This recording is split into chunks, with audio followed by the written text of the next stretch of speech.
Tapos pag sa atin, hindi na pinapansin yun. Kaya kaya nga yung mga ibang babaeng mga tanda rito, ayaw bumalik ng Pilipinas eh. Mas Wala gusto nila napansin. rito dahil dito medyo ano pa sila, maasim pagdating nila rito.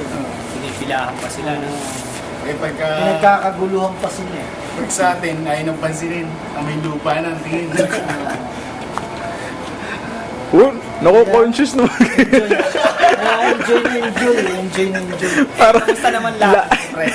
Ayos, parang Birthday may, ba yung birthday o may grand eyeball? Hindi. Birthday, biglaan. Hindi mo na naman kami sinama. Biglaan nga, bro. Biglaan, may dala kang bag. Biglaan. Kanina pa to. Parang walang preparation, no? Pero may damit ka na sa bag. No? may pamunas lang. Ang laman nito, ano? Kanin. Pamunas. Kanin tsaka ulam pang take out. Nagbalot pala. Patong muna lang doon, tapos dito ka. Nari, parang hindi halata. Ako conscious eh.